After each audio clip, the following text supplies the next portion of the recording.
What is going on, guys? My name is Taylor Stuber, and I'm here to break down some of my favorite plays from this four-game preseason NBA slate on Draftkings and Fanduel.com. If you guys are new here or haven't done so already, make sure to subscribe, like down below. But yeah, let's just get into some of my favorite plays of the day. The most expensive player on DraftKings and my favorite pay-up option is going to be Kevin Durant. So we have been, whenever the Nets have been on these preseason slates, we've been jamming in Harden and Kevin Durant. Basically, just mostly because of the news that we received on October 8th. Steve Nash pregame on James Harden / Kevin Durant minutes. You don't want to overplay guys in the preseason, but you don't want to leave them in a position where they're going from 22 to 36 minutes in the first night. So we have to kind of manage that. And that has been truthful so far, where they've been playing 26, 28 minutes a game. And obviously there is no Kyrie Irving because he's no longer with the team as of right now. And you go back to last year with these guys, or with Kyrie Irving off the court, Kevin Durant averages 1.57 fantasy points per minute. But the best part about Kevin Durant and James Harden, just them two being on the team, is that they will begin the halves playing next to each other, and they will end the halves playing next to each other. But all of the meat in between, those minutes are going to be staggered. So a lot of the time, Kevin Durant and James Harden are going to be on the court by themselves without the other. If you go back to last year, take Harden off the court as well, you'll see a rise in point per minutes from Kevin Durant. Goes up from 1.57 fantasy points per minute to 1.64 fantasy points per minute. So it doesn't matter if Harden's on the court, but a lot of the time Harden is going to be off of the court, and we already know that he's going to play probably high 20s minutes in their finale game tonight. So absolutely love Kevin Durant. James Harden is a good play as well. Pretty similar rates. I just prefer Kevin Durant slightly because of the position, because there are so many good guard spots today. I would much rather fill a small forward spot with Kevin Durant than James Harden. And then we will move over to some of the most key pieces on the slate. I think you need to be playing 3 at a bare minimum from this Miami Heat team. You can play 4 and then get up to 4 studs. That's what I'm doing as of right now. I think that's the best build you can possibly get to, if I can bring up my notes. So the Miami Heat are going to be without Bam Adebayo, Jimmy Butler, Dwayne Dedmon, Marcus Garrett, Tyler Hero, Kyle Lowry, Markieff Morris, Victor Oladipo, Duncan Robinson, PJ Tucker, Omer Yurtseven, and then KZ Okpala is questionable in this game. If KZ Okpala plays, that means they have 8 active players. If he plays, they have 9 active players. If he's inactive, they have 8 active players. And 8 is the bare minimum amount of players that you need to play in a game. And even if they only have 8 players, Udonis Haslem is one of the active players, and I don't think he touches the court. I mean, he could play some, but he's over 40 years old. He's really just on that team to be a coach.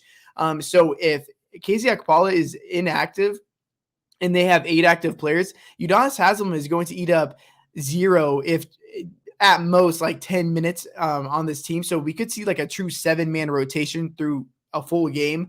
And if Okpala plays, I think they have a true 8-man rotation. They probably don't even give Udonis Haslem any run. So I'm really going to be focusing on guys like Max Struss. He played 36 minutes last time, shot 18 times. And obviously, this isn't the exact same situation because there's no Tyler Hero to eat 25 shot attempts. And instead, we're going to be replaced by a guy like Gabe Vincent, who is a guy that I think is going to be very low owned from this Miami Heat team. Obviously, a lot of these guys are going to gain ownership, but one of the lower ownerships I think is going to come from Gabe Vincent, because he wasn't in this game last time out. And if you guys played the World Cup, Gabe Vincent, when he is out there on the court, he is going to shoot when he's playing next to inferior players. So him, Max Struss, Mika Potter. Potter played last game. Yurtseven was in foul trouble, and Potter stepped in as the lone big outside of Markieff Morris, which a veteran guy didn't end up playing all that much.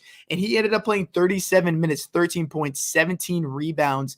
I think you go ahead and lock in Struss, Potter, probably Gabe Vincent. Javonte Smart, I think, is a great play as well. He played 33 minutes last time out with Kevin Durant. And you get up to 3 of these other studs, because teams are going to be playing their guys pretty deep today, like the Atlanta Hawks. We know that's going to be a dress rehearsal for them.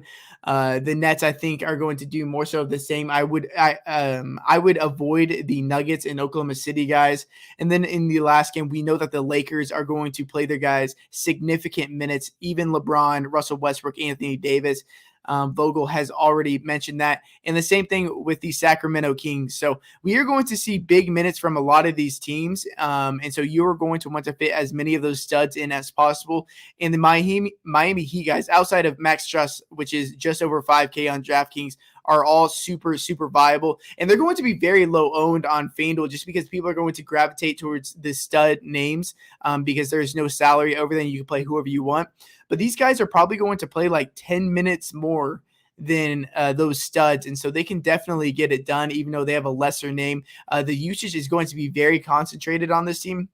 And like I said, the minutes are going to be a lot bigger than these other spots, even though other teams are also using this as a dress rehearsal. But before we get into my favorite pick of the day, here is a word from our sponsor.